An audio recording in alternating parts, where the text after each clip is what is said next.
Dizem que a Chapada Diamantina guarda mais do que montanhas antigas e vales esquecidos. Ela guarda segredos. E alguns desses segredos, Jorge, respiram.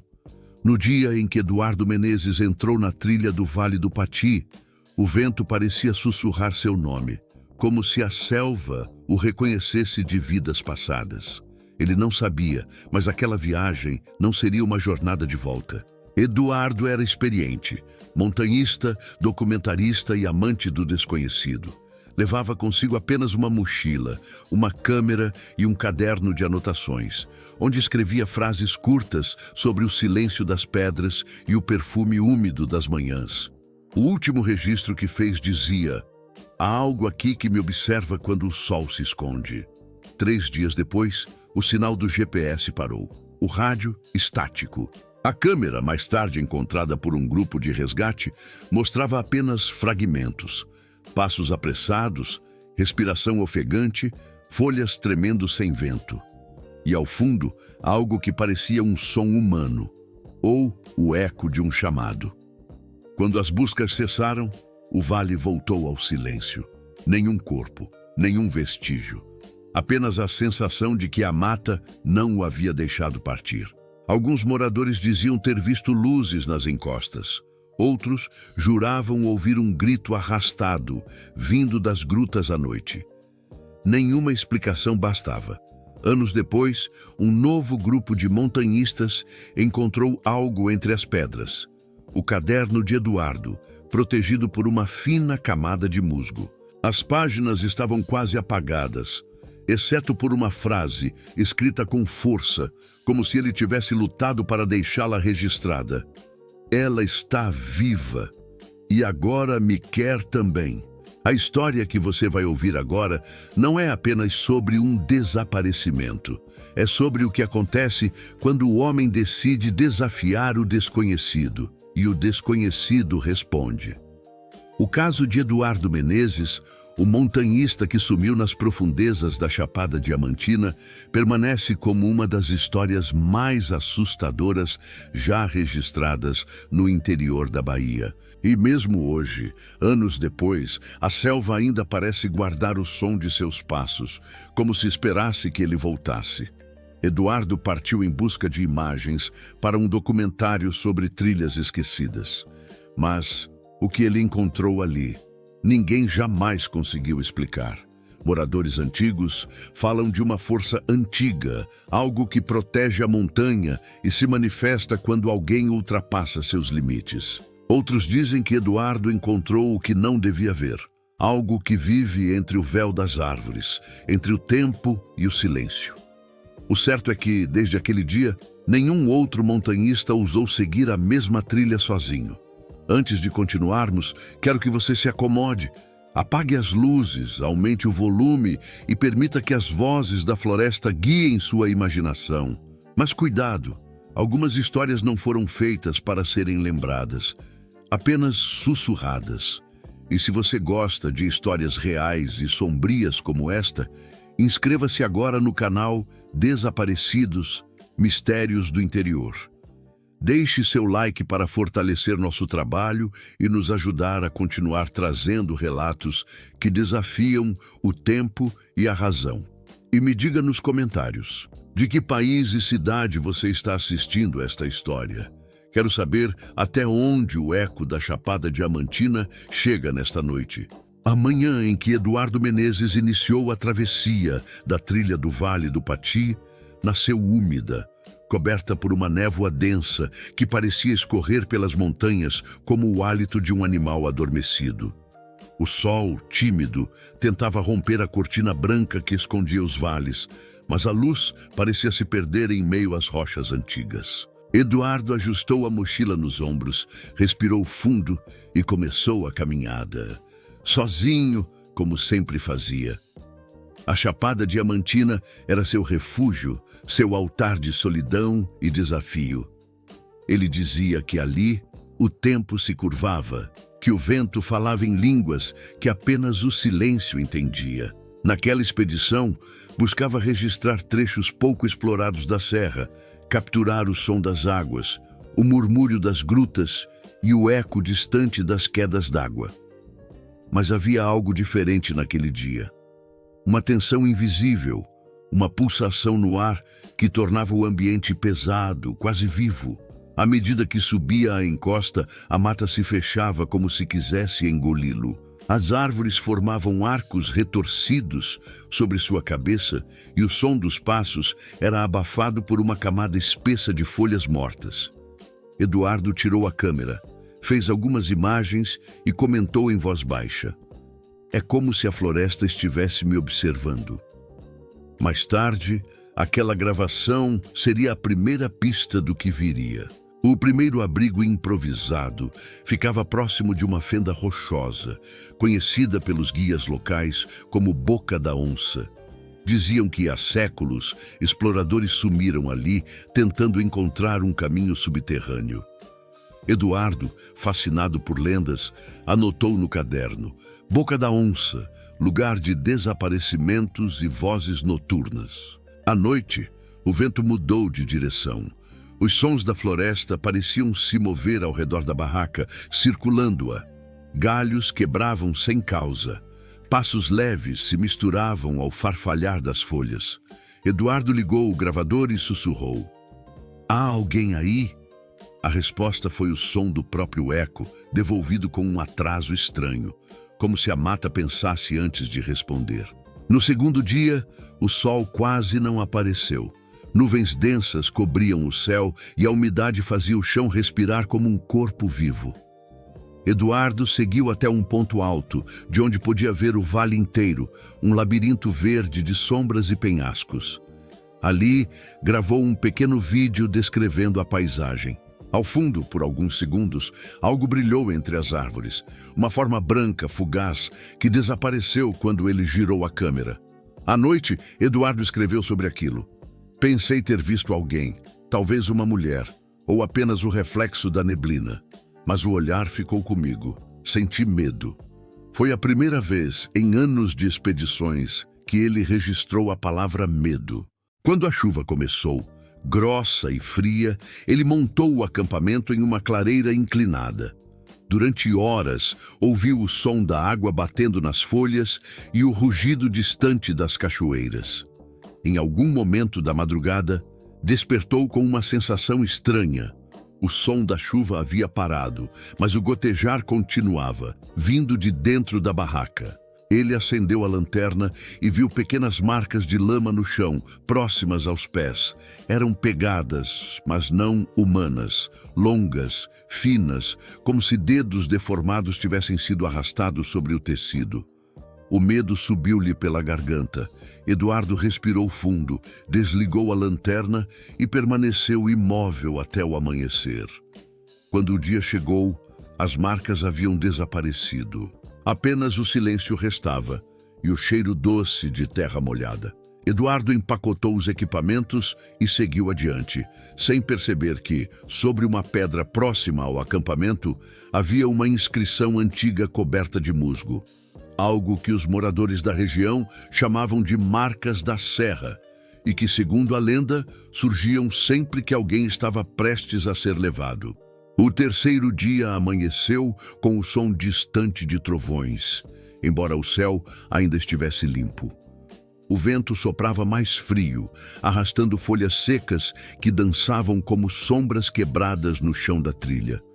Eduardo Menezes avançava lentamente, seguindo um antigo mapa de trilhas indígenas que havia encontrado em um arquivo esquecido da universidade. O papel, amarelado e rasgado, indicava uma rota que terminava em um ponto sem nome, apenas um símbolo em forma de espiral. Ao longo da caminhada, o silêncio da floresta começou a se tornar incômodo. Nem pássaros, nem insetos, nem o som distante das cachoeiras. Apenas o farfalhar leve das próprias roupas e o som de seus passos sobre o barro úmido. Era como se o mundo ao redor tivesse prendido a respiração. Eduardo parou, ergueu a câmera e gravou uma mensagem curta. "Não sei o que está acontecendo, mas algo aqui parece errado, como se eu não estivesse sozinho." Quando a tarde caiu, o céu se fechou repentinamente. O vento rugiu entre as árvores e a mata pareceu despertar. Eduardo procurou abrigo sob um paredão de pedra, acendendo uma pequena fogueira. O fogo tremia, lutando para sobreviver à umidade, e o calor mal afastava o frio cortante que vinha das montanhas. Foi então que ouviu o primeiro som, um sussurro, longo, arrastado. Não parecia humano. Veio de trás das pedras, suave e irregular, como o som de algo que tenta imitar a voz humana sem entender o idioma. Eduardo ficou imóvel, o coração acelerado enquanto a voz parecia chamar seu nome. Edu... Du... Ele apagou o fogo com um gesto rápido, deixando apenas o breu e o som do vento. Minutos se arrastaram como horas. Quando o silêncio voltou, Eduardo se convenceu de que o medo o havia enganado. Recolheu os equipamentos e, ao sair dali, notou marcas frescas na terra molhada, pegadas descalças, pequenas, em círculos ao redor do local onde ele havia dormido. No dia seguinte, o clima parecia mais pesado. A trilha sumia entre galhos e raízes, e a bússola começou a girar sem direção. Eduardo se guiava pelo sol, que aparecia apenas em brechas da copa. A cada passo, o som de algo o seguindo voltava. Não corria, não se escondia.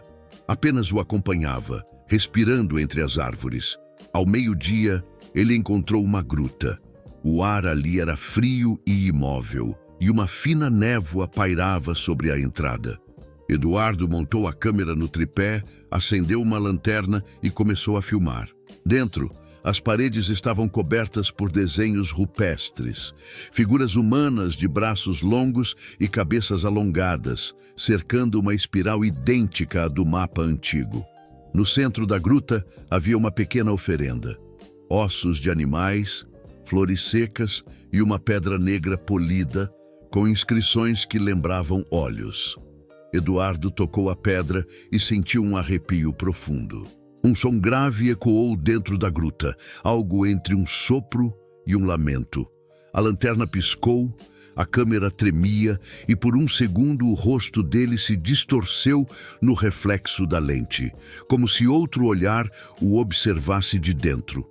Ele saiu correndo, tropeçando entre as pedras, até alcançar novamente a trilha.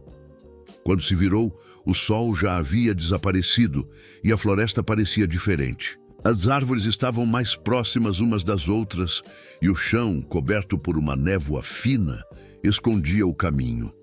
Eduardo parou e percebeu que não sabia mais de onde tinha vindo. Naquela noite, escreveu uma única frase em seu caderno antes de adormecer.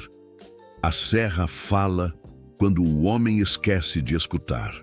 Ninguém sabe quanto tempo ele dormiu, mas as filmagens encontradas depois mostravam algo inquietante. Durante a madrugada, a câmera foi ligada sozinha. Por alguns minutos, filmou Eduardo dormindo, imóvel, e atrás dele, na escuridão, duas silhuetas observavam em silêncio. O amanhecer chegou sem cor.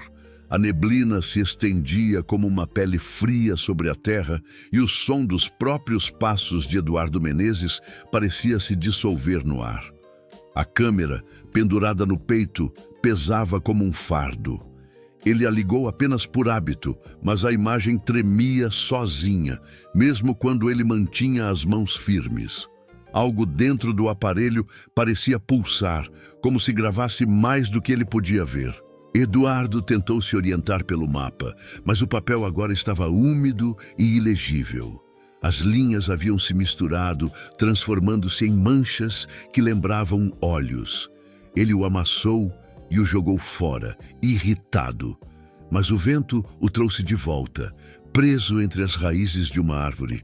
Um murmúrio baixo percorreu o vale, e ele jurou ouvir seu próprio nome, sussurrado do alto das pedras. À medida que caminhava, o ambiente mudava. As árvores, antes esguias e verdes, tornaram-se retorcidas, cobertas de musgo espesso, com galhos que lembravam mãos. O chão, fofo e úmido, soltava um odor de ferro. Eduardo começou a perceber algo perturbador. Os sons da floresta imitavam sua respiração.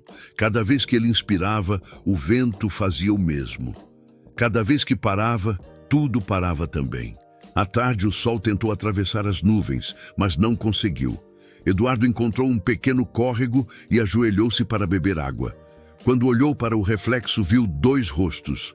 Um era o dele, o outro, logo atrás, mais pálido e imóvel, com olhos fundos e uma expressão neutra. Ele virou-se rapidamente, mas não havia ninguém, apenas o som de algo submergindo nas águas. O medo se instalou como um peso dentro do peito. Eduardo começou a andar mais rápido, tropeçando nas raízes, com a respiração curta. A cada curva, a sensação de estar sendo seguido se tornava mais real. Vez ou outra, via uma silhueta entre as árvores. Uma figura esguia, de pele clara, parada, observando. Nunca se movia quando ele olhava diretamente. Apenas esperava. À noite, o vento trouxe um cheiro de fumaça e flores queimadas. Eduardo acampou sobre uma elevação, montando a barraca com mãos trêmulas. O caderno estava quase cheio, as anotações se tornavam confusas, rabiscos sem lógica. Ele escreveu: "A floresta me conhece. Ela me chama pelo nome. Não é voz humana." Pouco depois, ouviu passos ao redor. Não eram animais. Eram lentos, compassados, como os de alguém caminhando descalço sobre o barro. O som se aproximou até parar junto à barraca. Eduardo prendeu a respiração. O silêncio seguinte foi absoluto, até que algo, ou alguém, deslizou os dedos pelo tecido externo da lona, de cima a baixo, com um ruído seco e prolongado. A câmera, ainda ligada, capturou apenas a imagem do interior escuro da barraca e um som abafado. 3 batidas espaçadas vindas do lado de fora. Eduardo tentou falar, mas a voz não saiu. Segundos depois, uma sombra atravessou a luz fraca do monitor, distorcendo tudo por um instante. Então, silêncio. Pela manhã, ele abriu o zíper e encontrou o chão ao redor coberto de símbolos desenhados na lama, espirais, mãos abertas e algo que lembrava olhos com lágrimas. No centro, havia um pedaço de pano rasgado, o mesmo tecido da mochila que ele havia perdido 2 dias antes. Como ele fora parar ali, ele nunca saberia. Eduardo caminhou o resto do dia em completo silêncio, guiado apenas pelo instinto. O sol descia atrás das montanhas quando ele percebeu algo à frente, uma abertura entre as pedras, emanando um brilho fraco, amarelado, como fogo à distância. Um abrigo? Um acampamento? Ou algo que o esperava? Ele hesitou, mas o instinto, ou talvez a voz, o empurrou para frente. A escuridão o engoliu sem som. A entrada da caverna era estreita, quase invisível entre as pedras cobertas de limo. Eduardo Menezes precisou se abaixar para atravessar e o ar ali dentro era mais frio, denso, com um cheiro metálico de ferrugem e terra molhada. A lanterna iluminava apenas alguns metros à frente, revelando paredes cobertas por inscrições antigas, riscadas em camadas. Como se várias mãos tivessem escrito a mesma história, geração após geração. O som dos pingos caindo do teto era hipnótico, compassado, e misturava-se a algo mais distante, um ritmo talvez, uma espécie de batida fraca que vinha das profundezas. Eduardo seguiu, gravando tudo.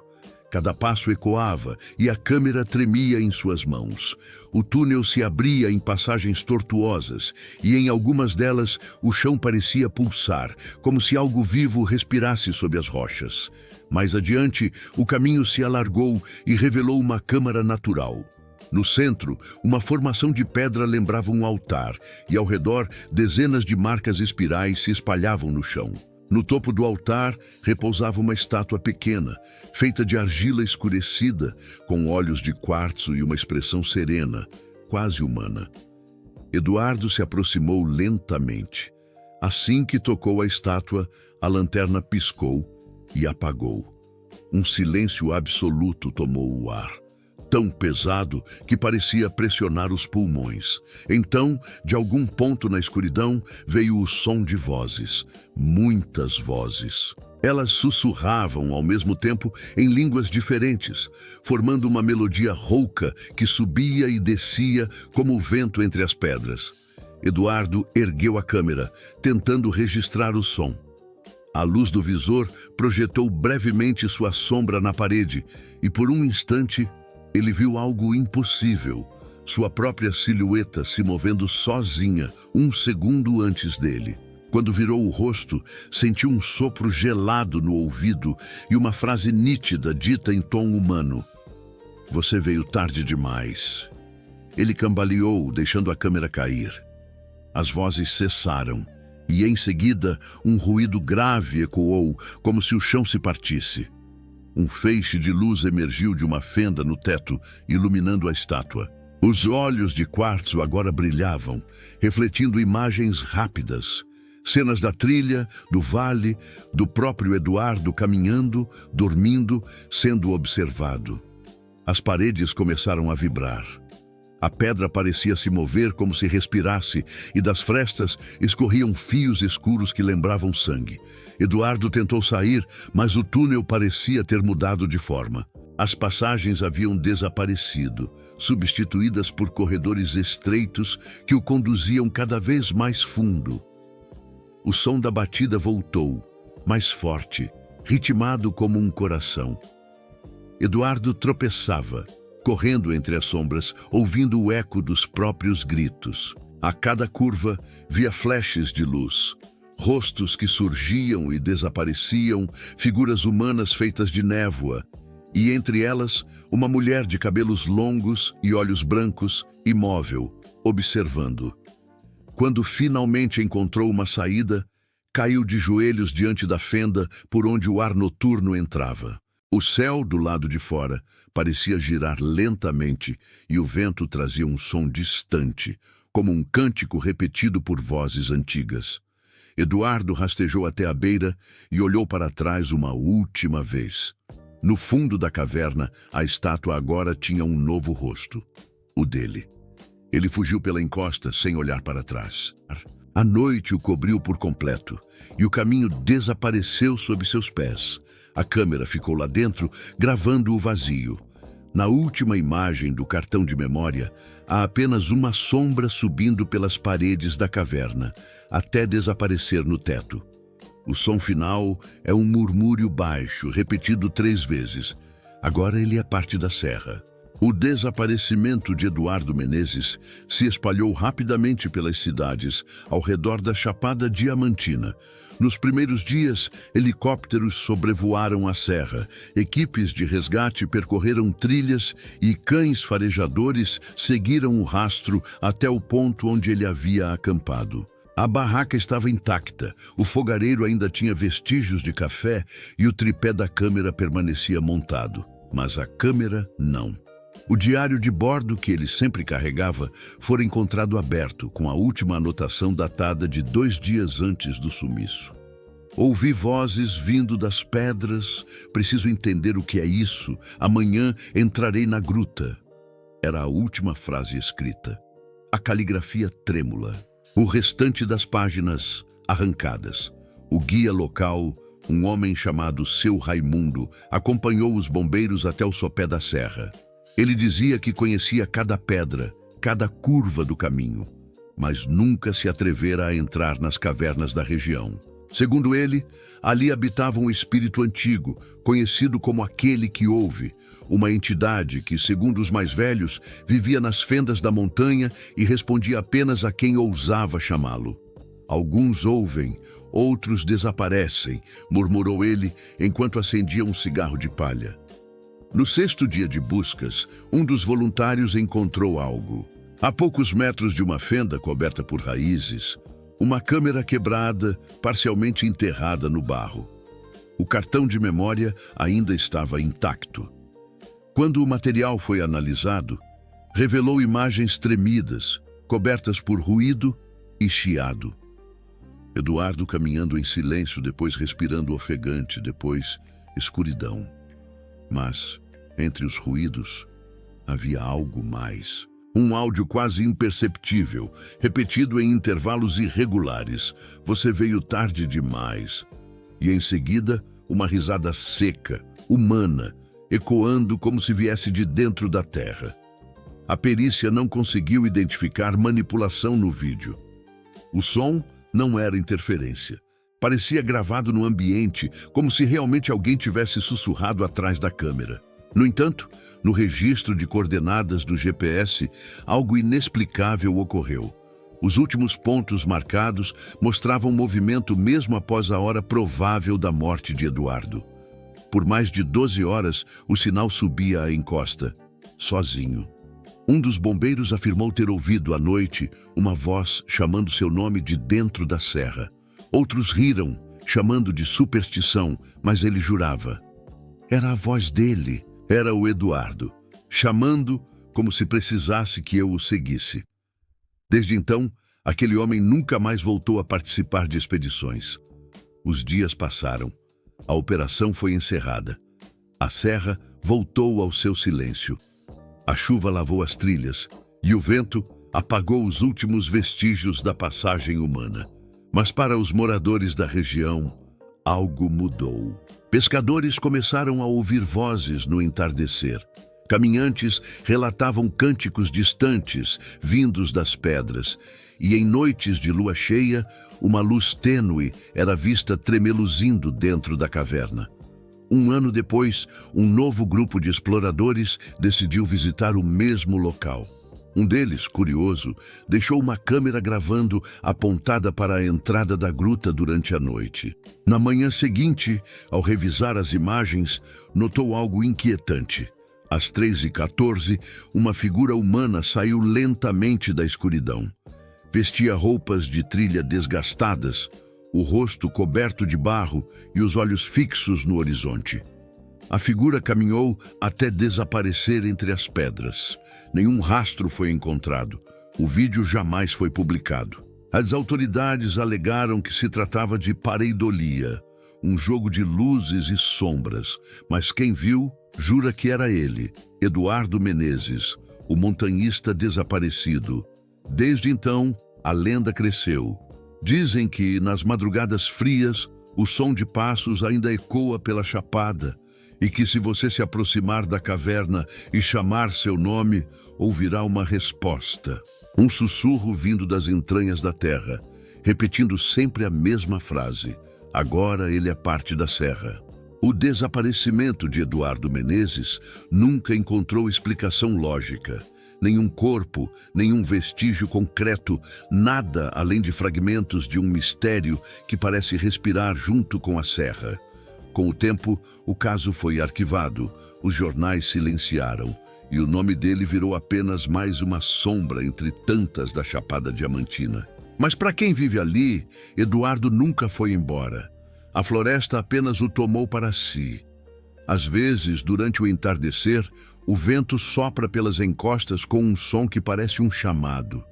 Os moradores se benzem e fecham as janelas, temendo que o espírito inquieto do montanhista ainda procure o caminho de volta. A montanha o devorou, dizem os antigos, não por crueldade, mas porque alguns segredos não suportam ser revelados. Há trilhas que não levam a lugar algum, apenas ao silêncio eterno.